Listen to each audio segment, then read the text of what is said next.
My name is Ms. Tendai Moyo. I'm from Brave Visual Heart, Zimbabwe. I'm the founder and executive director. We had come to Parliament today to petition Parliament regarding the plight of children living with heart disease in our nation. We are currently faced with so many challenges, right from the primary care, where our children are delayed with diagnosis, they are given wrong misdiagnosis, and they are also used as learning objects in hospitals, because you find that a critically sick child will be taken for sessions to be learned on, yet the child is very critical. We also find that in the clinics and hospitals that we go to, the nurses are very rough. They don't speak to us as people who know their profession, but they judge us before they even know the diagnosis of the child. They will see a child who's underweight and they will shout at you for lack of care of the child, for lack of well breastfeeding methods, of which at times it's not even that you are not breastfeeding well, but the child has a condition. We have many cases when our mothers no longer go to clinics for the frequent hospital visits because of fear of stigmatization from the front office staff. So you find that there is no awareness from these people and there is no proper care. The other challenge is once they establish in clinics that you have this particular condition, they consider it a death sentence, that it's something that nothing can be done about, so they will not treat you. There is no priority in the care. They can leave you to queue for endless hours and tell you what you need is a surgery overseas. There's nothing we can do for you. There is no effort that is put once our children are discovered that they have this particular condition. As a community, we have been pushing that we have a partnership with the Ministry of Health so that we raise awareness to the challenges that we are facing. But you find that our paperwork is taking so much time, close to 3 to 4 years, while we've been trying to get a memorandum of understanding. Currently, we've got the World Heart Day coming up. We had approached Ministry of Health and said we want to have even a symposium with all the experts in the nation, with all the expert doctors in the cardiac, so that a framework, a policy is brought together to save these children. But we were sadly told that we do not have an MOU. So our greatest pain is, in as much as that paperwork is taking time and has been lost over time from the offices, our children are dying while we are waiting for paperwork. So this is very painful to us, that something must be done, if not through us as an organization, but as a standalone as Ministry of Health. Because the offices we approach, you find that, for a good example, myself, I have to travel all the way from Bulawayo. I have to catch a bus in the night and arrive by morning for me to have the meeting at the Ministry of Health offices. But then you'll be simply told nothing has been done, we can't find your paperwork, can you resend? And I have to board and go back to Bulawayo. And it's very painful. It's rather we are told that we do not qualify for these memorandums of understanding. But as communities who are affected, we feel our voice is pivotal to mapping the way forward on interventions for our children. So the general aspect is, in clinics, we are stigmatized. The frontline officers are failing to diagnose our children on time. They are failing to detect the symptoms, and we are not accessing the 20-week scan where the child can actually be detected that they have a disease. Our mothers can only afford to go when they do a checkup scan on whether it's a boy or a girl. But the scan at 20 weeks when the heart develops should be freely accessible to all the mothers. And we are calling for a compulsory oximeter reading, especially on the health cards of our children. If a child is diagnosed, let there be a red sticker or something to indicate that this is a high-risk child, so that they don't spend time queuing in the queues, because many of our children have died in queues. And when you try and ask to go in front, you are told join the queue. This was such a situation in myself where I had to go and queue for an echo. My child was very critical. They were supposed to be on oxygen, but because the hospital did not have a portable oxygen, I was told to disconnect the child and go and do an echo, which was about 10 minutes walk from where she was admitted. And then when I get there, I tell the representing nurse that my child is on oxygen. I was told to come and do an echo and quickly come back. I was told, can you join the queue? Everybody still wants the same service that you want. I tried to explain myself that my child is on oxygen. So it really is difficult if your health card does not show your child as a high risk. So each child, we are pleading that there be an indication, and regards the pulse oximeter reading, every clinic or hospital visit for these children should be being checked if their heart rhythm, because some of the conditions they present at birth, some of the conditions present later on. But if there is constant check, it makes it easier to quickly diagnose. And the challenge we have is once the doctors realize you are failing to raise the funds for your child, even when you are admitted, the care is not so well pronounced. There's no specialist care for these children. That's why we as an organization actually initiated that every referral center or every clinic should have a cardiac specialist unit, so that once these children are diagnosed, they can be isolated, because once you admit them with other children, their immunity is very weak. They quickly take on diseases from other children, and they continue being sick and not recover from the hospital. But once there's a specialized unit and they've got specialist care, it's easier for them to recover, because surgery just does not begin on a child being taken there for surgery. It begins with basic care, and if we cannot offer it in our clinics, in our hospitals, how then can they access the surgeries that our children need? We realize that there's no equipment that we spoke about. So the challenge we have is parents in the Midlands, they either have to go to Harare for an echo or come to Bulawayo. It's the same in every other province. There are no echoes, but this is the only. What are echoes? Echoes is a machine that actually analyzes the heart function. It's like an X-ray of the heart. So it will tell you the type of deformity that your heart has. There are more than 40 types of heart diseases. So you find that when a child is still in the womb, they develop a hole, but it closes just after birth. So you find that some of these holes, they don't close up. They will require medication. Others actually require surgery. So you find that in the deformation of the heart, there are some instances when the heart has the veins are maybe not well formed and they have to be perforated through open heart surgery.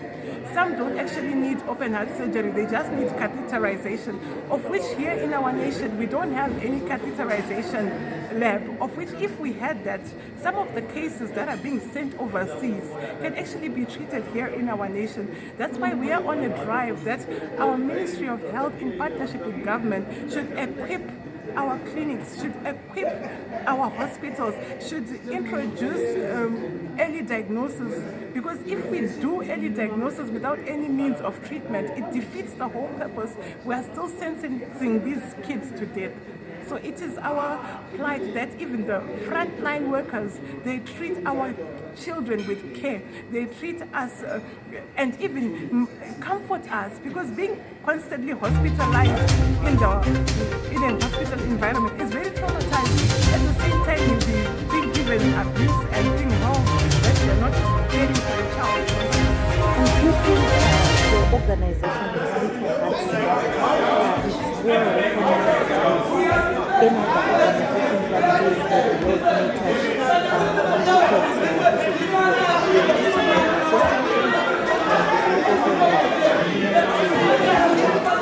look at issues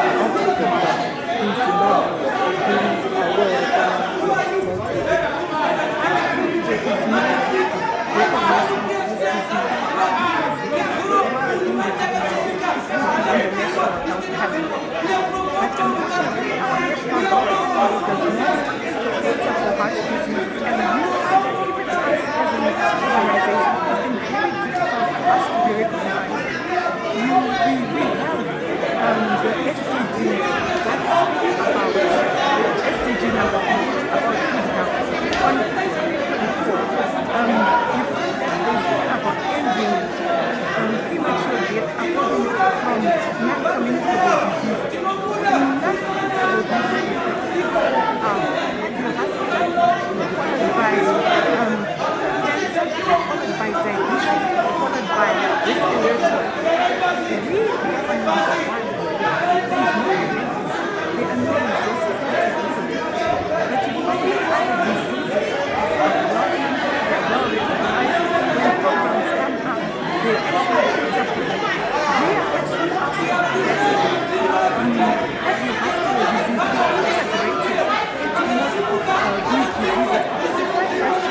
this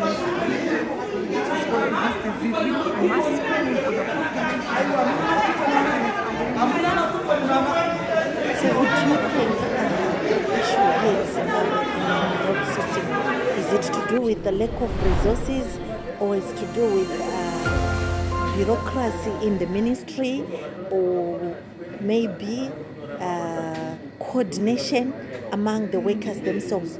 What could be, from what you have experienced, you lost a child and you went through a lot up to this stage where you decided now to form the Little Heart Zimbabwe.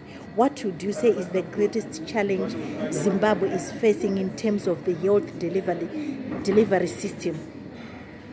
I believe in as much as there are financial challenges and the health has got a lot of commitments that they have to meet, I believe there's also need to prioritize resources, because in as much as there is a non-communicable disease department in the health, it should be running not with just one particular NCD that has funding, but all of them.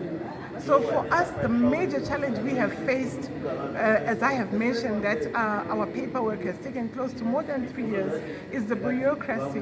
There's a lot of delay in paperwork. You find that even if we want to commemorate the World Heart, or even a good example is the list of our children, the papers that we sent of their medical reports, their need for surgery. We were advised to send them to our local district hospitals so that they are processed to the Ministry of Health. But you find that those papers never find their way to the Ministry of Health. They are being sat on, and our children are dying.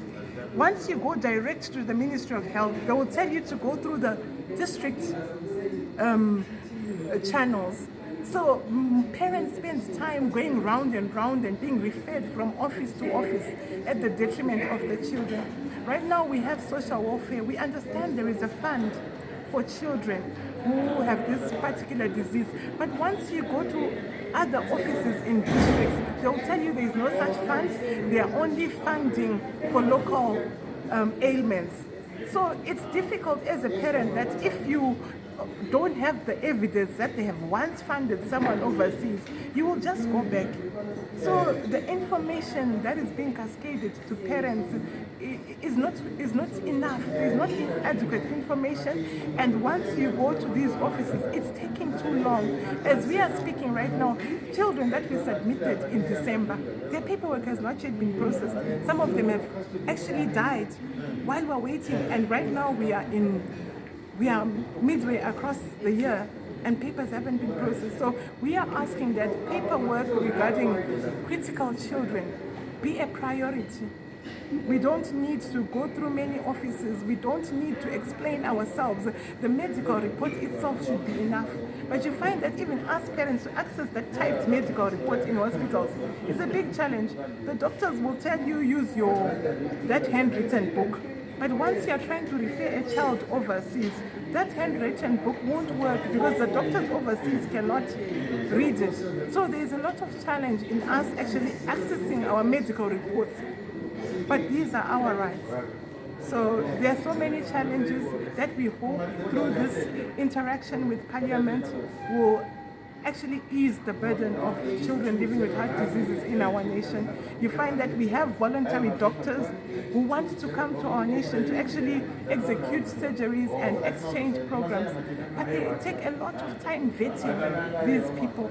Yes, we understand its protocol, but we believe that our other African countries are doing these programs. Why don't we take the best practices?